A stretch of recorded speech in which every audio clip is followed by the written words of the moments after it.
everybody come in the room. Peace. My wife said, good morning, salutations, greetings. How's everybody doing? I hope you're having a wonderful day. Yeah. Okay, this is Proverbs 2. My son, if thou wilt receive my words and have my commandments with thee, so that thou incline thine ear unto wisdom and apply thine heart to understanding. Yea, if thou criest after knowledge and lift up thy voice for understanding, if thou seekest her as silver and search for her as for hid treasures, then shalt thou understanding, or you will understand the fear of the Creator and find the knowledge of the Creator. For the Creator giveth wisdom. Out of his mouth comes knowledge and understanding. He layeth up sound wisdom for the righteous. He is a buckler to them that walk uprightly. He keepeth the path of judgment and preserveth the way of his saints. Then shalt thou understand righteousness and judgment and equity, yea, every good path. When wisdom enters into thine heart and knowledge is pleasant unto thy soul, discretion shall preserve thee, and understanding shall keep thee, to deliver thee from the way of the evil man, from the way of the man that speaketh froward things, who leaves the path of uprightness to walk in the ways of darkness, who rejoice to do evil and delight in the frowardness of the wicked, whose ways are crooked, and they froward in their paths, to deliver thee from the strange woman, even from the stranger, which flattereth with her words, which forsake the guide of her youth, and forgets the covenant of her God. For her house inclineth unto death, and her paths unto the dead. None that go unto her return again, neither take they hold of the paths of life, that thou mayest walk in the way of good men, and keep the paths of the righteous.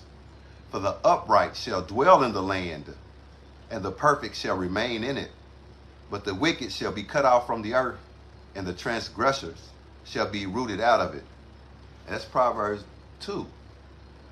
And the reason why I read the Proverbs every day, because it pretty much tells me how my day's going to go.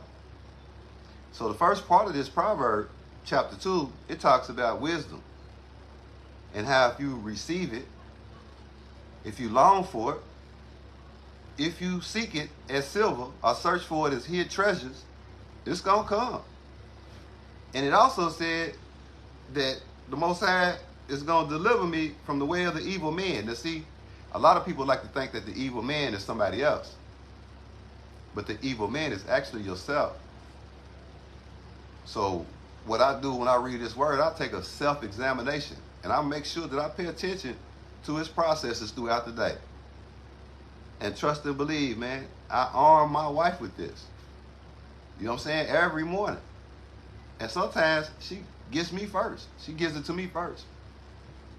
So the reason why I read Proverbs 2 is because I'm saying it's how we start our day.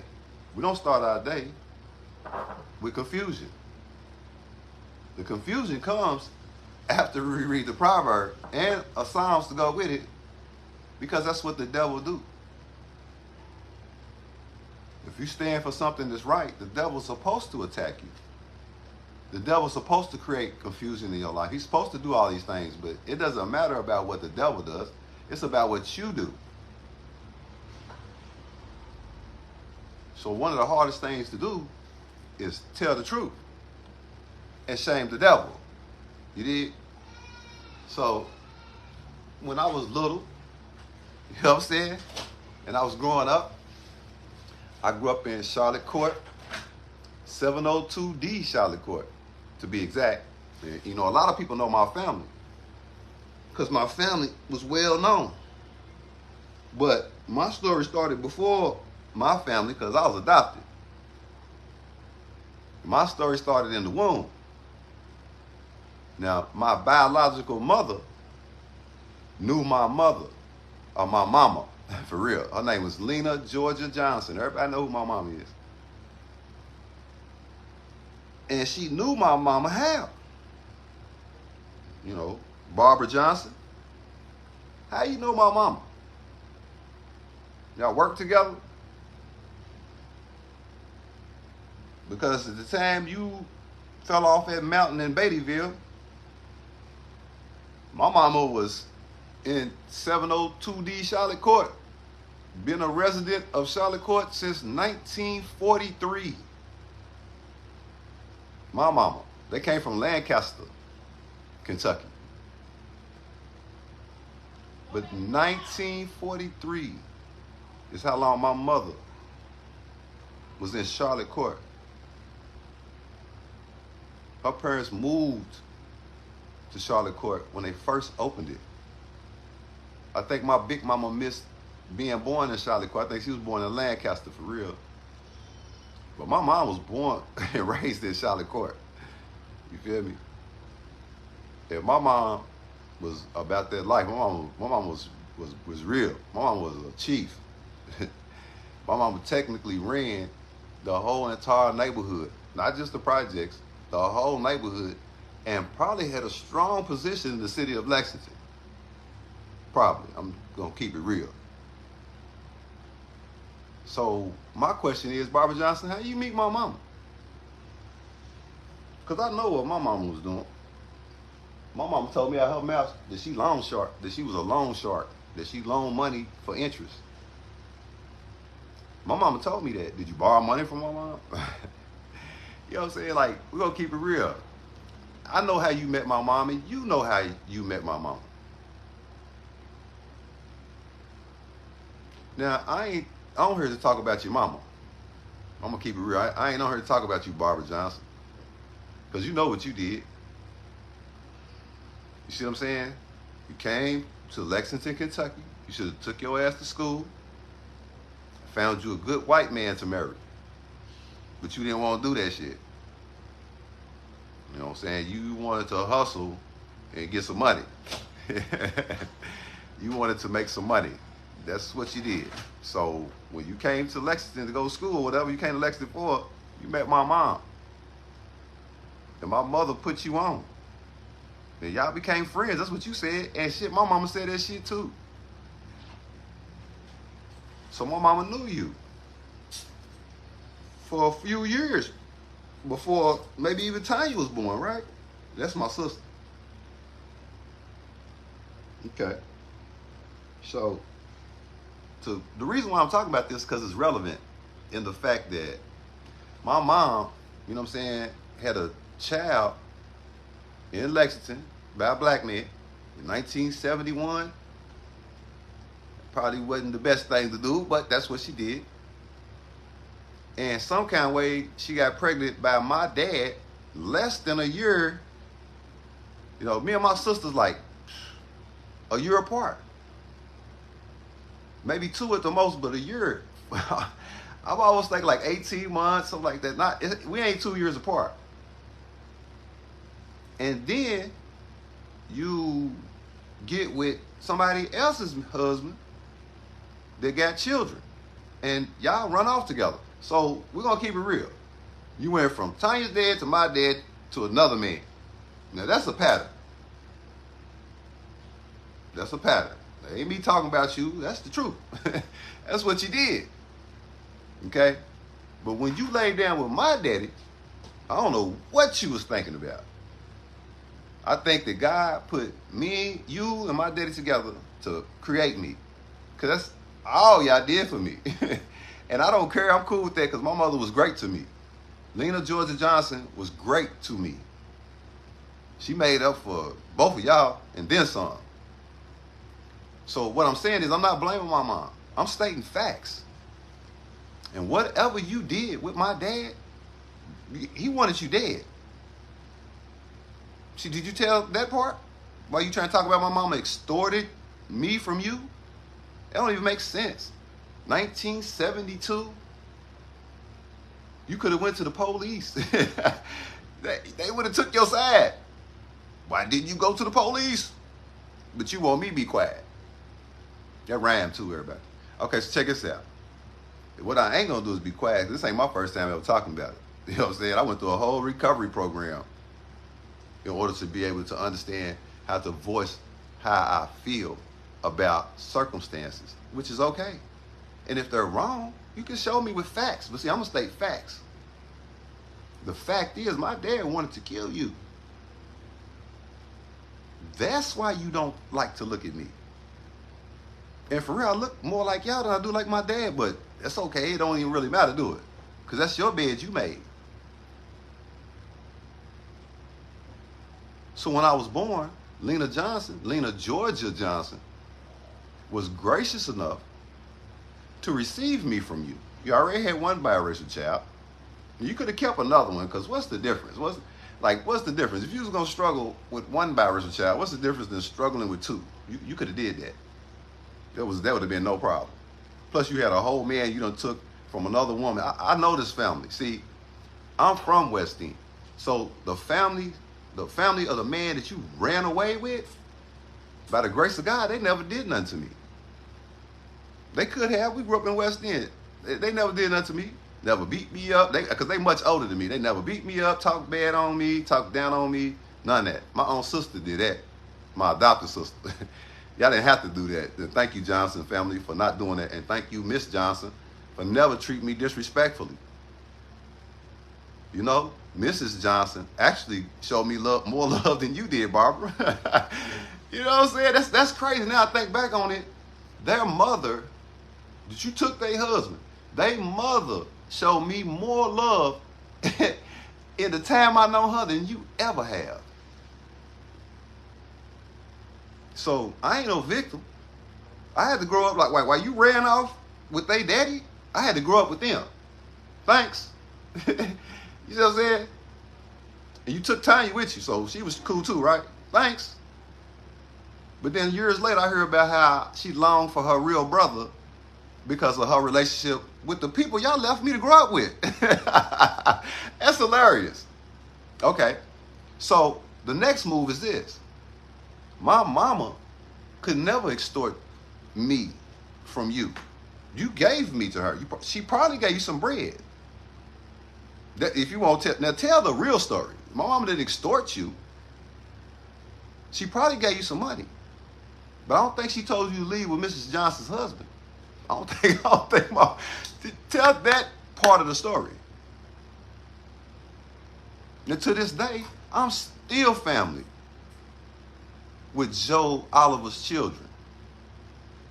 You know, even though me and Jonathan got some shaky history, I'm still cool with all of them, though. You know what I'm saying? Like, but I don't talk to Tanya or Deborah.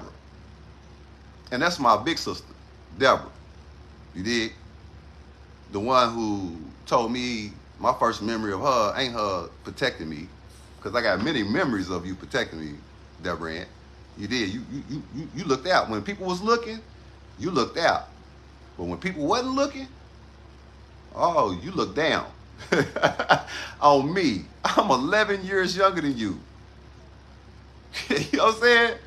First memory I have of you is you telling me that they found me under a bush. Now everybody in my family is black as this jacket. And Deborah, she's brown, but she's dark too. But for real, man, look how light I am. And you 11 years old, 12 years old, 13 years old, you telling me that they found me under a bush. So I tell my mama, what you saying to me? You feel me? Because I ain't no punk. You know what I'm saying? My mama said, well, tell her where we found her. So, I talk back. You know what I'm saying? That's what we do. Back and forth, back and forth, back and forth. But then that shit led to physical shit. So when ain't nobody else around, your punk ass won't put hands on me. So I'm gonna prove why you did. Because all you gotta do is lift your chin up, and there is a scar under your chin. Where I stabbed you in the chin. I tried to get your eye, but I stabbed you in the chin with a plastic fork.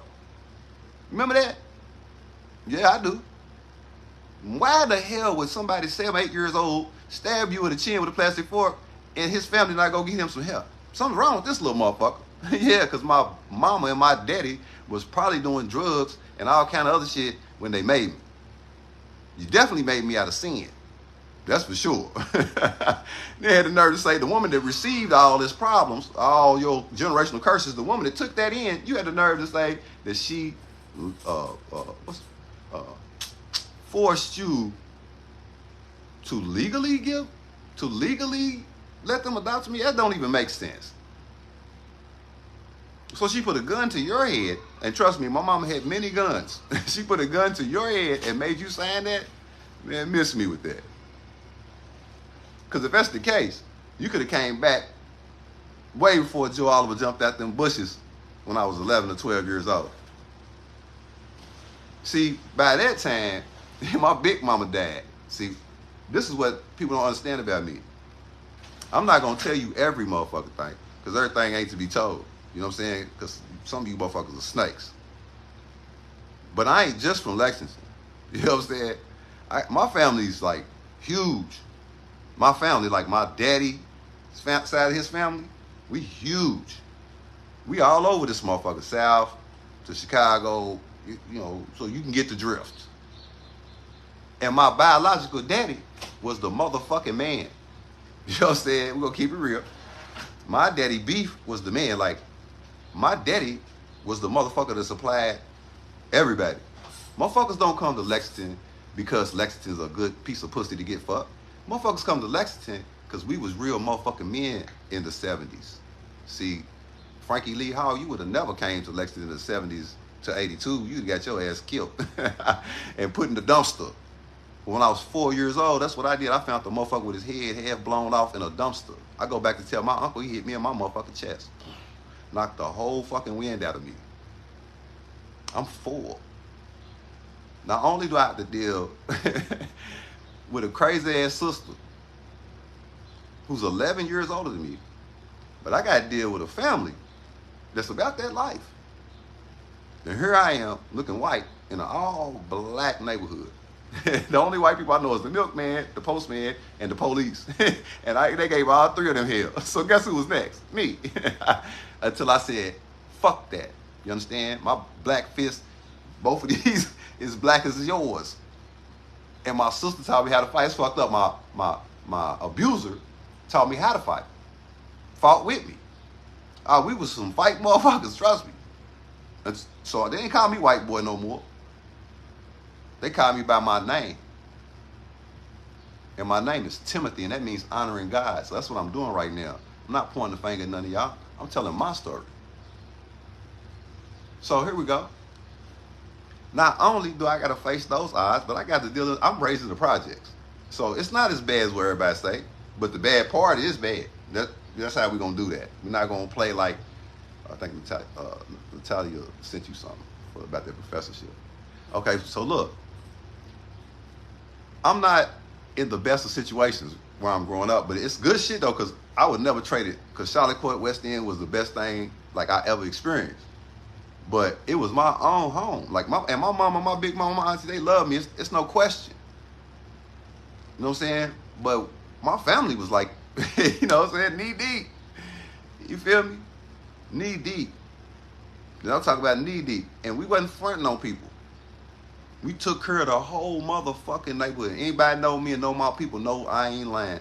They took care of all of West End. Shit, probably all of Lexington.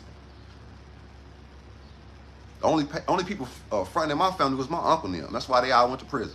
You feel me? I'm going to keep it real. But all the women in my family, they was the real chiefs and motherfucking bosses. And so was my aunties and shit in Chicago. Like, this ain't no game. I was raised under women who ran shit. Now, the niggas would kill you, but my mama would too. Yeah, I see my mom put a hole in the nigga's dick for touching a little girl. I seen it.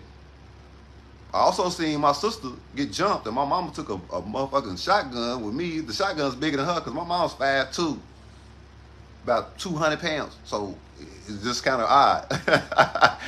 Kicked that motherfucking screen door and put that shotgun bro in that bitch's mouth. Told her and her daughters, jump her again. Now, I ain't gonna lie, I thought she was gonna blow her motherfucking head off. But I'm 4 or 5 years old. You did?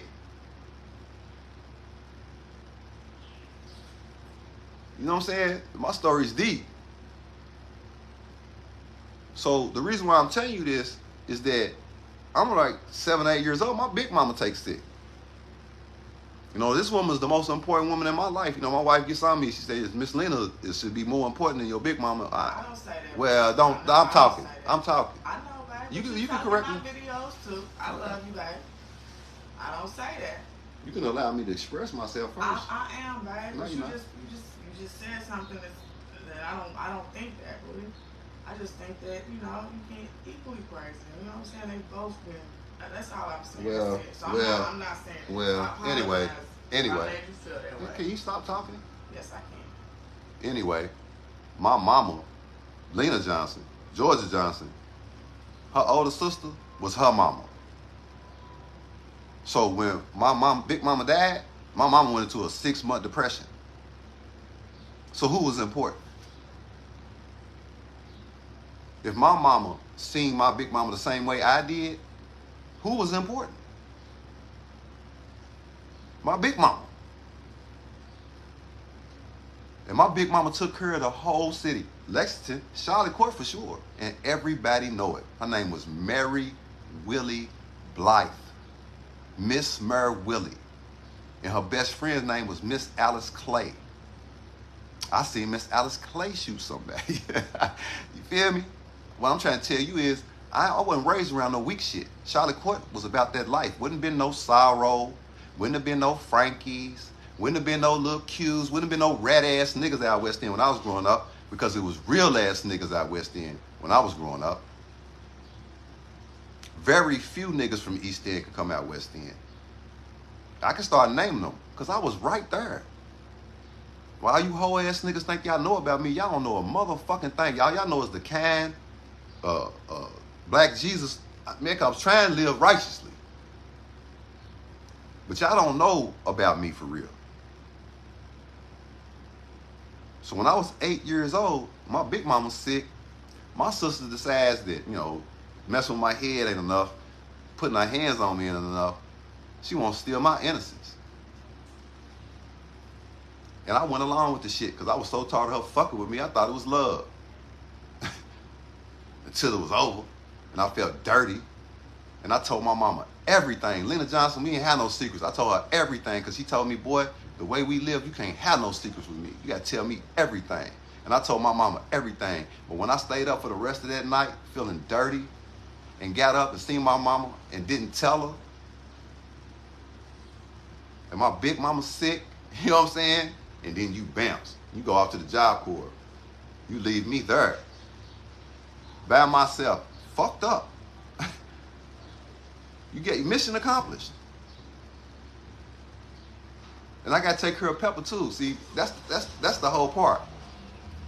I have a little brother. I had to take care of him. Like for real, my Big Mama told me after she passed away, take care of your little brother.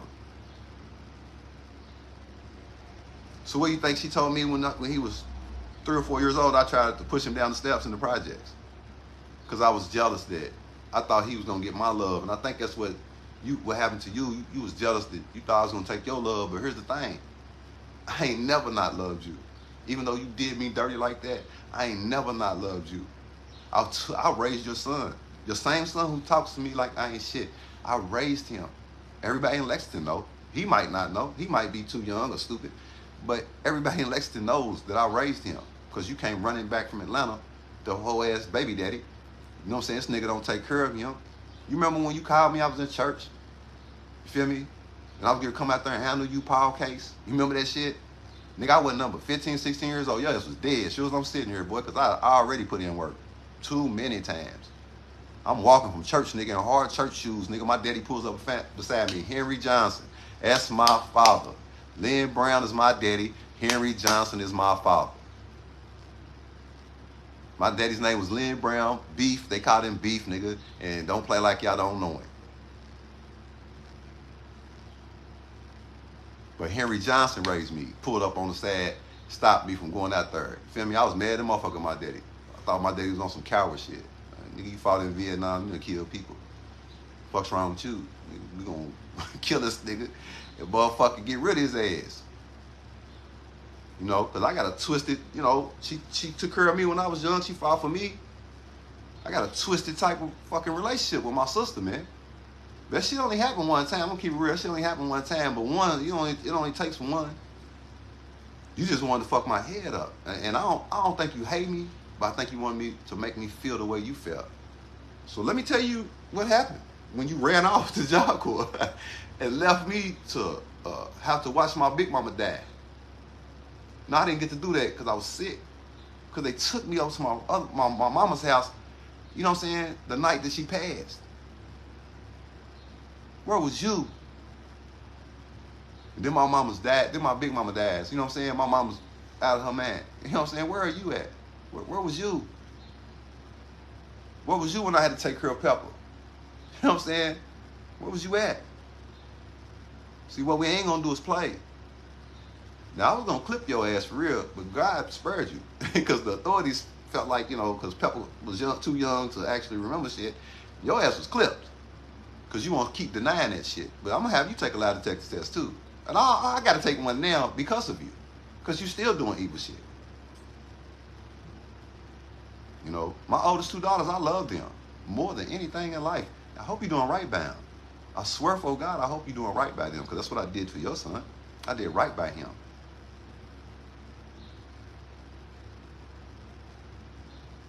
So let me keep on going for you.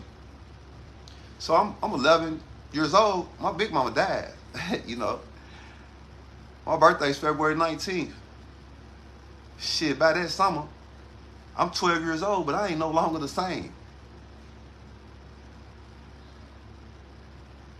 Because my mom stopped doing her life and she went to Jesus, you know, and thank God she did that, man, because I didn't think I was going to have a mom. Shit, my big mama dies, my auntie dies the very next year, which was like, shit, my third mama for real. So I'm thinking to myself, damn, I'm going crazy myself, but I'm thinking my mama, this is a little deeper for my mama, though. My mama lost her 2 people she could only trust. The 2 people she could trust, that's who she lost. Back to back. And then the doctor tell her the next year that she's going to die from the same shit. And I thought they was cursing, just bad people. You know what I'm saying? When I look back on it, those just a bad diet. For real. But my mama said she fell on her knees, asked Jesus to help her live. You know what I'm saying? At the same time, I'm trying to die. Now you picture that. Because I'm going to make sure don't nobody harm my mama. So we talking about loyalty to families and loyalty to situations and all that. Ain't nobody never been more loyal than me. But I wasn't loyal to myself. Because what I should have did was point that motherfucker in the other direction. You know what I'm saying? And been free when I got out or whatever happened. I was 12 years old. But now I'm being loyal. So I might be a little crazy. You know what I'm saying? From the age of 12 to the age of 18, 19, 17 years old, I might be a little crazy. And then I gotta go. So I got my mom, like she's going to church, so she want me to be good. So I gotta be good. I gotta be good at being bad. You know what I'm saying? Because the only thing I never wanted to do was disappoint my mom.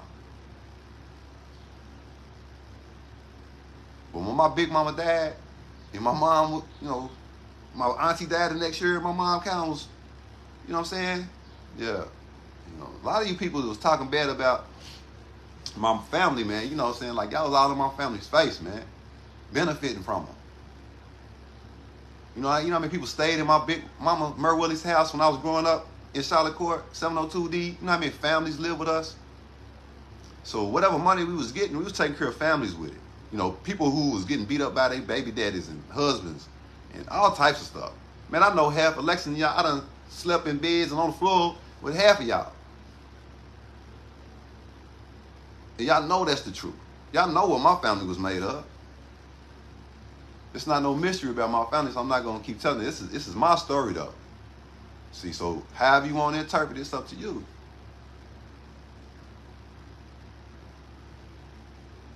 You know, God blessed me with a lot of great attributes. You know, I'm talented. Like, for real, I really am. I can play ball. You know what I'm saying? I'm smart. You know what I'm saying? I really like a spiritual person, like, for real, like, well, maybe not spiritual, but like, my mind's not like everybody else. Not the crazy shit, but even that, like, not with that. I'm talking about, I think outside the box anyway. Because I guess it's being half black and half white. You know, if you don't fit in, you have to think outside the box. So that's been a gift. Like first I thought it was a curse, man. You know, like real, I hated my skin color. Like I hated the color of my skin. I hated the color of my eyes. Like because I was different than everybody else. But I'm gonna tell you something about Miss Murray Willie. See, she had a way of working with me. You know, I was bad. I ain't gonna lie, I was bad from. I was bad out the womb. You know what I'm saying? I already know. I feel it. I don't think I'm a bad person. I just know that I come from like two negatives, but two negatives make a positive. So there you go. But for real, like Miss Murray Willie took me to a mirror, and she showed me. She's like, "Look at me. I'm 6 foot tall, black, cold black, and almost 300 pounds. And I love myself. But you don't think people talk about me? You don't think people got something to say about me? You think you the only one people talk about? Man, I'm young when she did this. But that shit changed my life. Because what she said was, embrace who you are. Embrace you. You know, this is while I'm getting in the projects and going through the family life and you, my big sister, and all kinds of shit. This is why I'm going through all that. See, it made it worth it. Because what she said was, I love me, you love you. And together, we got love. She was beautiful to a dangerous man because she planted a seed. And she did the same thing for me that she did the same for everybody else that she did for me. I thought she only did it for me. That's how special she made me feel. But I seen when she passed, I seen that how everybody fell apart. All you people that was always around. You know what I'm saying? I didn't even want to go back out West End after my big mama passed. I'm going to keep it real. For one, y'all didn't want me out there. For real.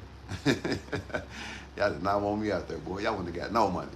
For real. I would have made everybody not sell drugs. Because that's how we was raised up. We was raised up to watch over the neighborhood, not slang dope out the plaza, setting children's mamas up, sorrow, getting them killed. You know, it didn't go down like that. It was a place for everything. You know what I'm saying? When my family was in control, was never none of that.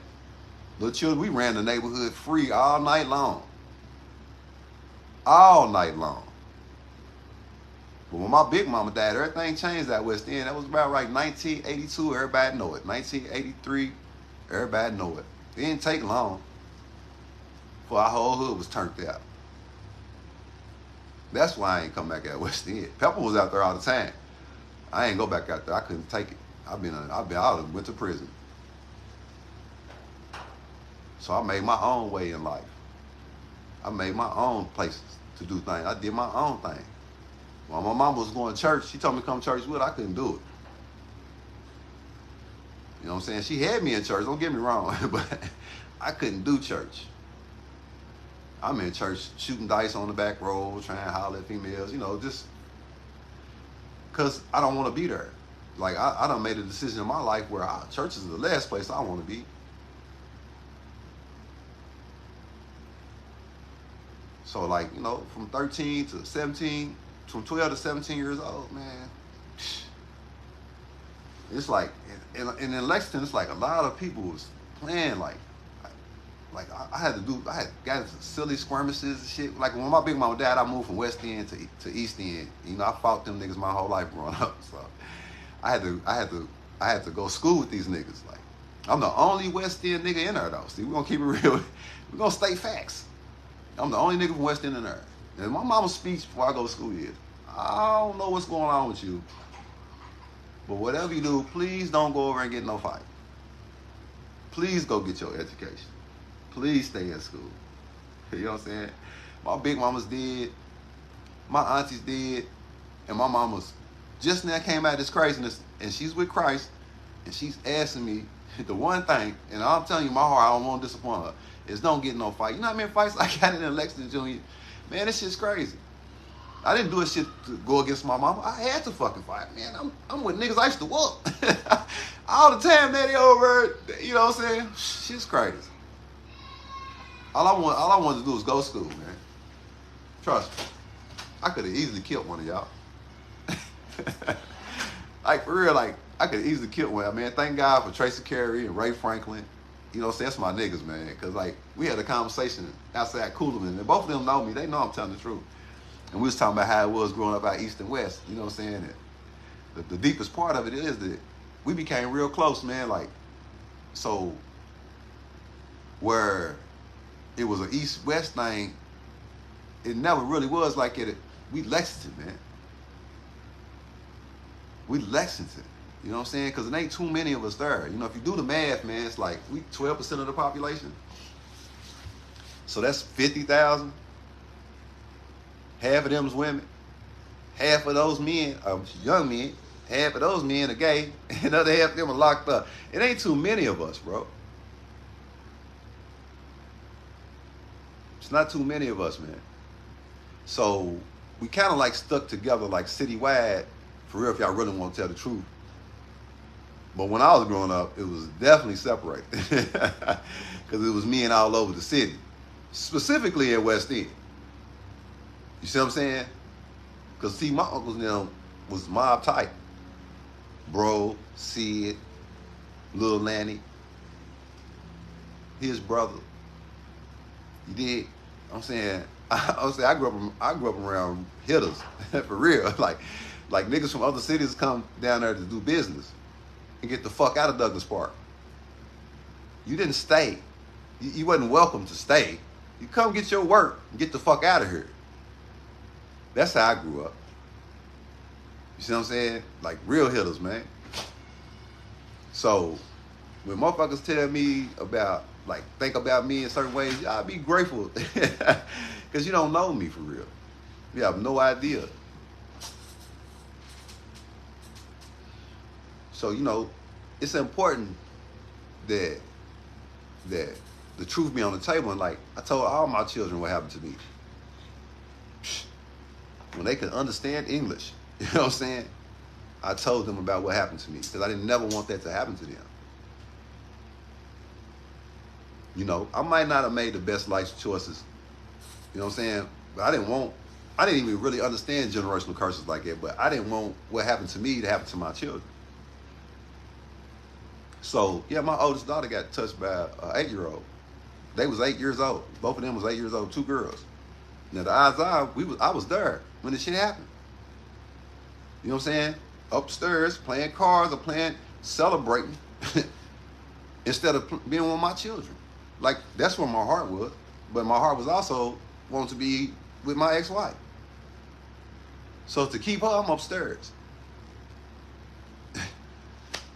You know? But I ain't think no child would do nothing like that. See, I got touched by an adult. I'm thinking that just adults are bad. No, that shit runs deep. So some children touch children. So I don't know nothing about all this for like 7 years. That's how crazy it is. But I've been seeing signs in my daughter for like 7 years. And when I went to jail for almost a year, you know what I'm saying? My daughter was a governor's scholar. When I get out, she's got F's and kissing little boys. And, you know, my ex-wife got to come all the way to a recovery center talking about she's concerned. I imagine you was concerned. I imagine you was. So I go over and talk to my daughter. I keep it real. And when I got a recovery program, I went back to be with my children, even through all the hell I've been through with my ex-wife. I ain't even mad at you. You know what I'm saying? For real. You made me a better man. You made me a great husband. So thank you. But yeah, one of my children got touched. You know what I'm saying? And when she finally told me what happened to her at 15, because she had cut her arms, I went crazy. And I made a scene, made sure that the authorities was notified, CPS and all that shit, because she needs therapy. The shit I didn't get. She needs therapy. Because by this time, I'd have been through therapy, and I know how important it is. So, you know, my oldest daughter, I hope that you got the therapy you deserve, because that's what I intended for you to get. And my lie detector test is on deck. So, whenever you're ready. Okay. Then I have another daughter that got touched. You know what I'm saying? And I know she don't want me to tell her business. I'm not going to tell her name. But I told her too. I told all of them about what happened to me, so that they could make a choice about if they wanted to be in a situation like that. You know, and it really ain't a child's decision, but my hands was tied. You know, I got 53 prior offenses, and ain't none of them about touching no children. So the system was, you know, I'm going to use this man's children against them. Like, we know he's a good father, but he got a past, so we're not gonna give him his children. We're gonna leave him with her. Cold move, Fayette County. I'll give you props for that. And I can say I put myself in that situation. But you can't say I ain't filed no emergency protective custodies. Man, I filed how many emergency get my children? Ooh-wee. It's on record. I ain't no secret keeper. You know what I'm saying? When my ex-wife busted my daughter's nose and I was going to kill her, I called the police. I sure did. Because if you hit Tamari again, I'm definitely going to kill you. You never put your hands on her again, though, see, I had to do what I had to do. I don't know about the rest of you parents. I don't know about y'all. But I know about the generational curses that was following me. And I wasn't going to let them fall onto my children. So I told them about what happened to me. Because if I still was going to deal with you, they was going to deal with you with knowledge. So they got that knowledge. Trust and believe that. So you can play with them if you want to. You can play with the children of the corn. You can play with the children of the corn if you want to. I don't think it's wise at all. But you've never been wise, so keep playing. They real close. They closer than I am. You should think about that. Okay. So, I ain't all bad. My story ain't all bad. My story's really kind of good, though. For real, I ain't gonna stunt because I came through the ashes. So, what else is important that needs to be discussed? You think of any points that I need to touch on that will alleviate the fact that I could ever be a hypocrite, and that if I point the finger at somebody, I got 3 pointing back at me, and I'm willing to take all of them. But I got also one up here at the skies talking to the Most High. You did? One's up, 3's back at me, and 1's at you. So if I'm pointing a finger, you in the position of change. You can change, because God's never gonna change. And the 3 you putting back on me, yeah, because you won't take the whole hand. Because I take the whole hand. I ate my hand. When God came to me, when my oldest daughter was born, God came to me, he said, this is the God's honest truth. And my ex-wife's mama was there, so she'll testify to this. They came and told me my daughter had spinal meningitis or some bullshit. I don't know what the fuck this cracker was talking about. But all I know is I fell to my knees and I said, God, what you give it to me? That's what the first thing I said. And the second thing I said was, whatever it is I got to do.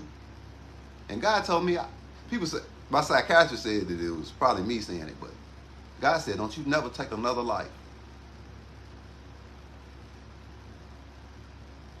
So all you slime balls that thought it was cool to sleep with my ex-wife and hurt me and think I was weak and a lame and all this, you don't have no idea what deal I made with God so my oldest daughter could live.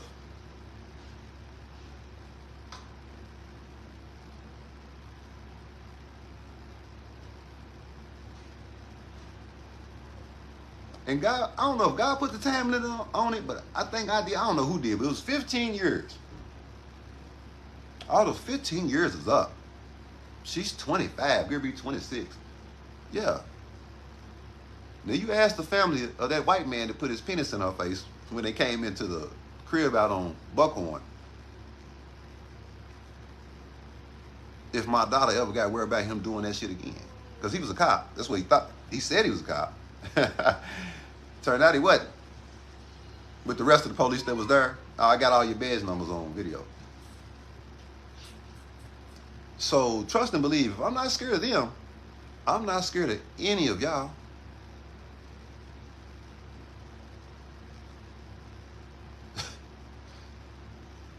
Now, what we ain't gonna do is make me my past, because God already set me free from it. He said, if you confess your sins, I will wipe your slate clean, and that's what he did.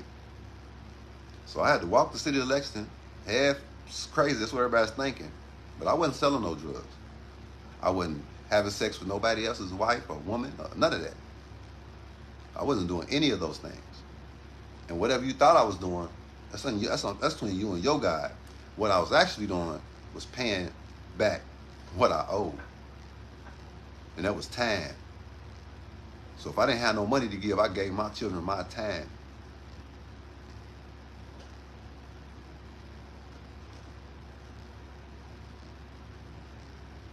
So, needless to say, I have a resume that goes unexplained.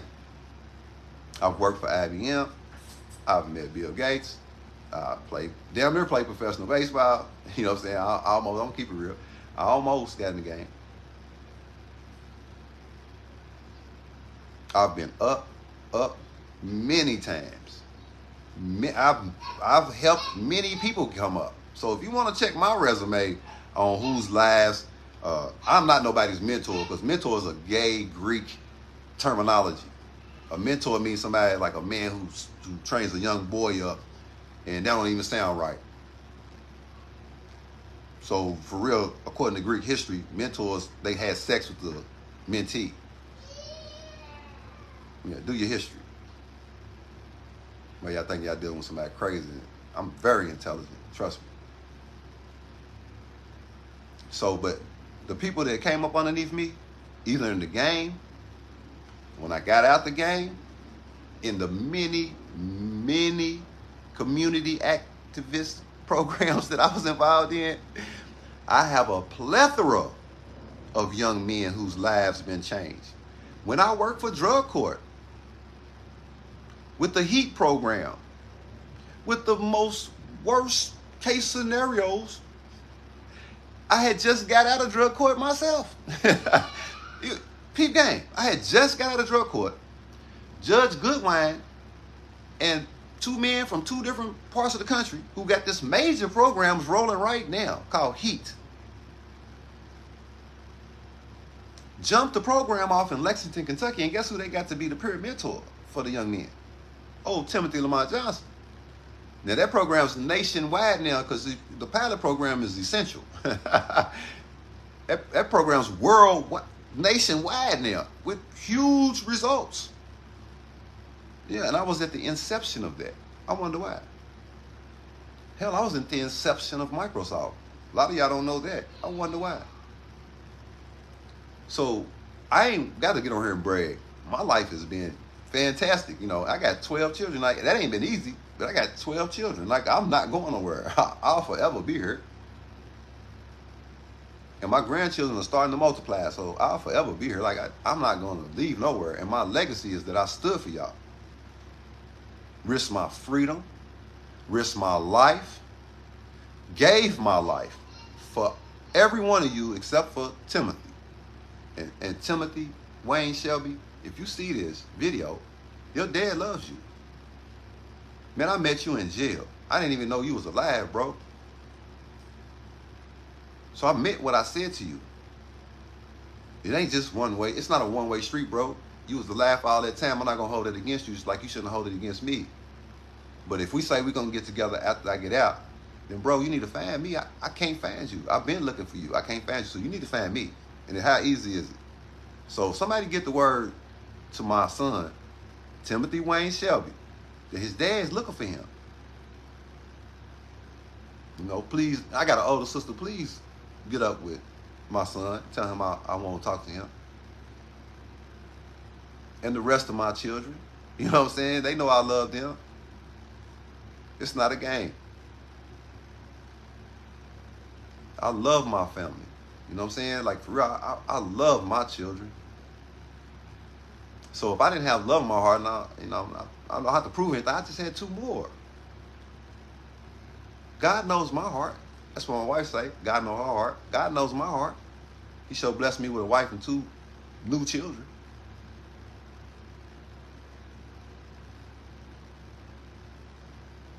So God knew my heart from the beginning. And I'm not going to let my environment, my story, or anything change my heart. That's not how life works. The reality of it is I could be a victim that victimizes other people. Or I could put the truth on the table or I can lay the cards out and let it be what it is. And I'm gonna tell you what helped me. I'm gonna be honest. What really helped me was a recovery program. It was the Hope Center recovery program, and I did it in jail. My little brother. Okay, this is how real it is. My little brother's in the Hope Center recovery drill program, and I'm in one of them religious programs because that's what I do when I go to jail. I go to the religious program. You know what I'm saying? For real, fuck that. Because I can't be up all night hearing people talk about the weirdest things that they can come up with. So my brother's over, he's walking the square, and I'm like, why you over in the rat program? You know what I'm saying? Like, because what they was telling me was the program was used to shorten your time. Like, you go over, you can get your time short, get some favor with the judge or whatever, you know. I'm a criminal, bro, so it is what it is, but that's my little brother, so he's like, every other day he's throwing it at me, you know. So one time we playing chess, and he's like, what you scared of? Taking a look at yourself? You know, that's my little brother. We always, you know, me and my little brother's story is deep. You know what I'm saying? For real. Like I said, I ain't talking about Pepper. Me and my little brother's story is deep, man. So, you know, after he said this shit, you know, I just sat back, man, and I thought, because I was hearing one of my other cellmates talk about his case again. And I said, man, fuck this. You know, I got an education. At least I know that that's what they doing. They're over learning something because they got workbooks and shit, you know. But I was scared to take a look at myself. So I thought about it. My little brother called me out, man. So fuck it. I signed up for the Hope Center program. He did. I get over and made it ain't nothing what I thought it was. What it is like you take a look at yourself. Like if you do it, you have to take a look at yourself. And when I got to rewind the tape back to all the way to my first thoughts, and instead of pointing fingers at everybody else, I got to hold myself accountable.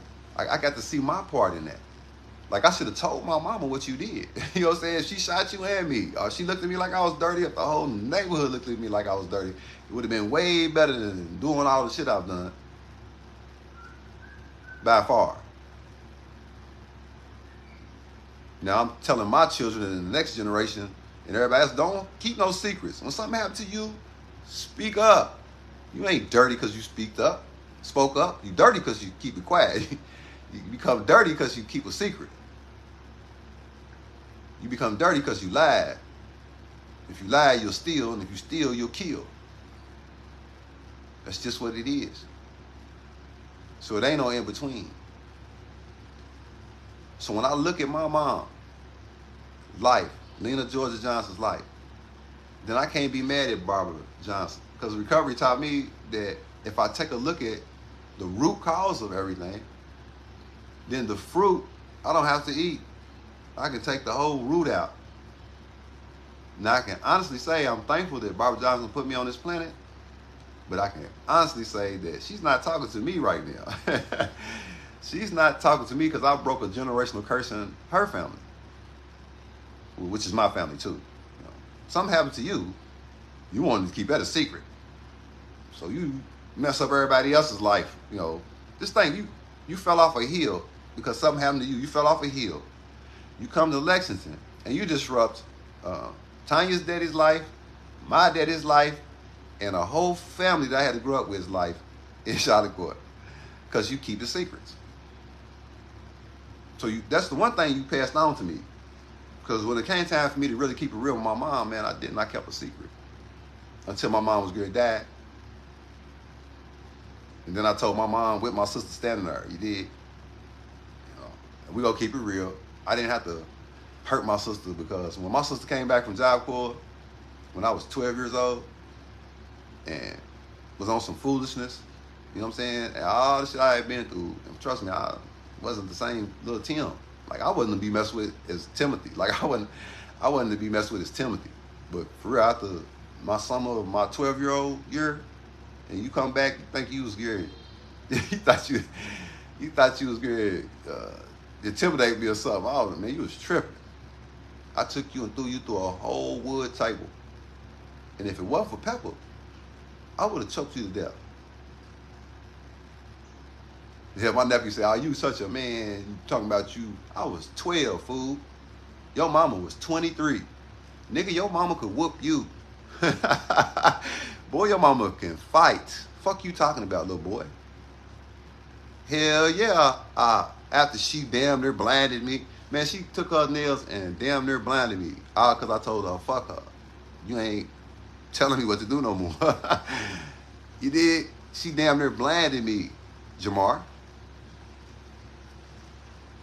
So yeah, I took her ass and I threw her through a motherfucking wood oak table.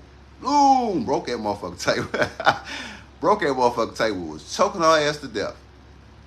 And Pepper tackled me off, you bitch. You lucky.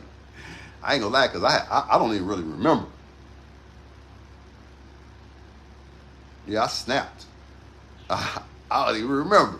So I definitely would have killed you. Thank you, Pepper.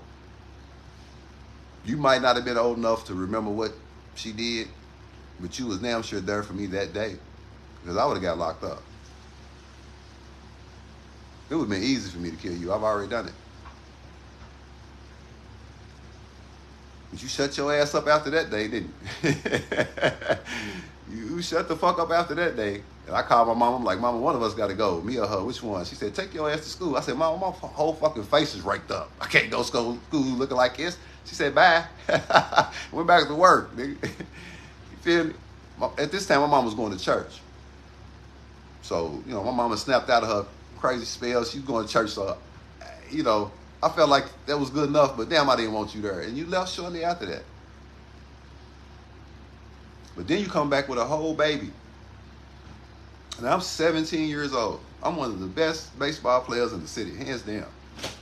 I'm 17 years old. I don't have no children.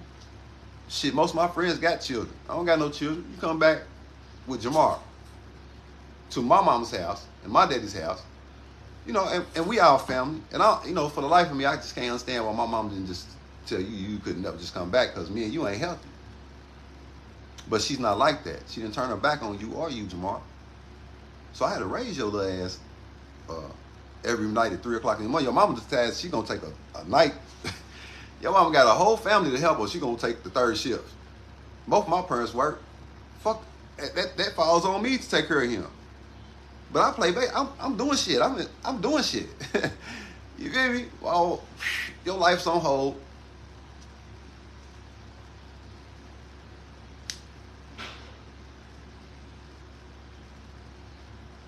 Thank you. And then when Jamar was trying to knock me, he had the nerve to say, you fucked up a professional baseball career. No, your mama fucked up a professional baseball career. The fuck, little nigga? So I'm saying, you know, I took my hits, took that hit. My mom said, I want you to go to college anyway, so fuck it, I went to UK. You know what I'm saying? My story's not bad. My story's not all bad. You know what I'm saying? I know how to make lemonade out of lemons. You know what I'm saying? So I had a second chance to do the right thing, but instead of going to school, I'm in school, but as soon as I'm out of class, I'm back in the hood. I don't feel right on no damn college campus. Fuck I look like on a college campus. You know, I'm going to show you some real irony. This shit's crazy. I'm in school and I'm walking across campus with a backpack. Now, my sister at the time, Tanya, we talking. I'm fucking, what, 18 or 19 years old, something like that. And I'm walking across campus, I got a backpack, and I got long dreads at the time. My niece said, Uncle Tarzan, I'm on a show called Unsolved Mystery, that Trent DiGiorno, or whatever his name was, the guy that got killed, the dude, the football player that got killed. Was he a football player at UK? Yeah. Was he? Yeah, I think he was a football player, and this white boy killed him. Raglan shot him with a motherfucking 30-aught. So Unsolved Mysteries on campus, they doing a documentary on the shit. So my sister calls me, laughing. Tim, you ain't gonna believe this. Brandy was watching TV, see somebody, I don't know. Don't cut me because I don't know exactly who it was. I think it was Brandy though, because she used to call me Uncle Tarzan. So my sister's laughing. She's like, you on Unsolved Mysteries. And I'm saying, she's laughing. I'm sitting there thinking, what the fuck? So I find the damn thing she's talking about, and sure enough, my motherfucking ass is walking across campus with a backpack on there. Mind you, I'm gonna keep it real. It wasn't books in that backpack. I would keep it 1,000. It was not no books in my backpack. Here I am, knee deep in crime, supposed to be going to school, but I'm a criminal, and I'm on fucking unsolved mysteries, walking across where they talking about where this motherfucker been killed. Boy, that when we was talking about the word irony, boy, you talking about some ironic ass shit. That was the height of irony. Here they are trying to solve an unsolved mystery. And one of the biggest motherfucking drug dealers that ever lived is walking right past this fucking screen with a backpack full of drugs. That shit's crazy. But shit, I'm 51. That was motherfucking 30 years ago.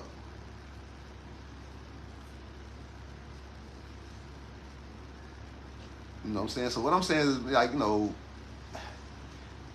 when you go through shit, you don't tell the truth, you keep secrets, you'll sabotage yourself. You'll be at the pinnacle of success, and you won't feel worthy of the success. You know, I'm gonna be honest with you. What really changed my life was having children. Especially when I had children by somebody who I had to be there for the children for. Like my first few children, I didn't have to. You know, they mamas made sure they were straight. I'm gonna keep it real. But man, when I got with my ex-wife, man, I had to take care of my oldest two daughters. For real. So I know, you know, what it feels like to raise children. I know what happens if you keep secrets. If you keep secrets, you'll freeze up where you kept them secrets at. See, I was 8 years old when that happened to me, so I might have kept growing, but my maturity level kind of stopped at 8. So when I'm put in a situation at 12 years old, how I'm gonna keep my family straight, I'm thinking like an 8-year-old. Pow! Shit. But I ain't 8 no more, and I damn sure ain't even 12 no more. I'm a grown ass motherfucking man at this point, who has to play like a double role, man. Like for like my mom was gonna be fucked up if I got killed or locked up. So I made sure I didn't get killed or locked up. But I was damn sure doing me. So it's a lot of you lucky, y'all. It's a lot of lucky Lexingtonians, boy. But it's a lot of unlucky people elsewhere. A lot. So that my generational curse don't fall onto y'all with all these bullets flying back and forth between these young people in Lexington. You know what I'm saying? I'm gonna keep it real. Because my children could be some of the worst out there. But by the mercy and grace of God, they not. But best believe my 3 oldest sons, yeah, they definitely like they dad. And they better than they dad. Because they been there for their children the whole time. They better. So yeah, my trees shot up. My roots, you know, they're a little older. My trees all shot up. My fruit's beautiful. And the seeds that drop off them fruits, my grandchildren ain't never gonna go through none of this. Ever. That's what a father's supposed to do. He's supposed to sacrifice for his family. Period. Now, for anybody who wants, like my wife says, tell this because it can help somebody. Well, if you want me help, listen to the people that's telling you to do the right things. Listen to them and do it. Because otherwise, if you make one mistake or do something and fall off from doing that, you see what I'm saying? Then it opens the door for a whole lot more. And trust me, the world's going to give it to you. Just what you asking for. Because if you be disobedient, you definitely going to find out the consequences of that. So, you know, I don't have anything to hide. You know, I don't really know what more to say because I done talked about my story 1,000 times. Man, I've been in recovery. I was a therapist. I was a caseworker. Man, I've been a lot of things, man. So I've had to tell my story for years. So now I wouldn't get my wife to do some shit that I wouldn't do myself, and I wouldn't get no man to do nothing that I wouldn't do myself, and that's my history. If it was up, I was on the front line, not hiding behind other people, bro.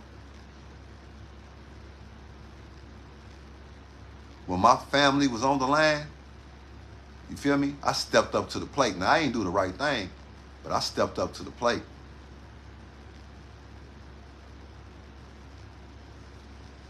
Shit, batter up.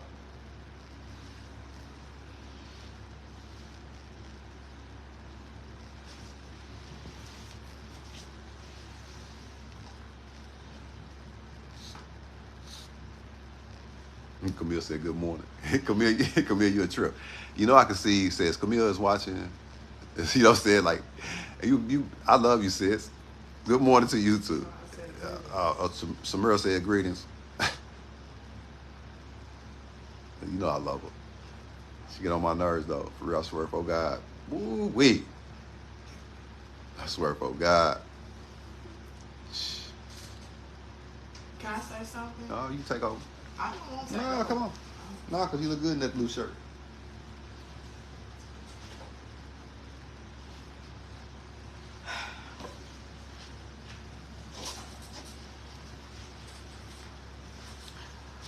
What's up, Mill?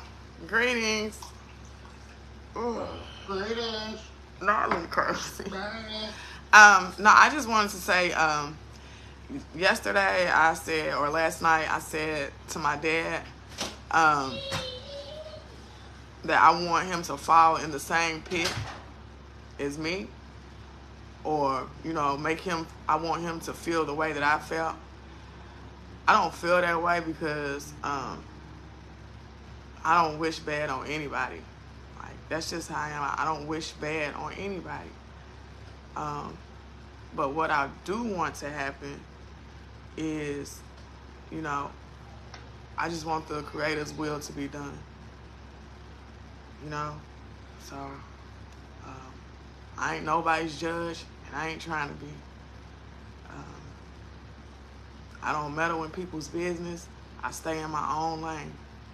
And, you know, I'm going to continue to do that with my husband and my family. So, I appreciate y'all for being on this journey with us. And I'm proud of my husband. For real, I'm really proud of him. And about to get off of here.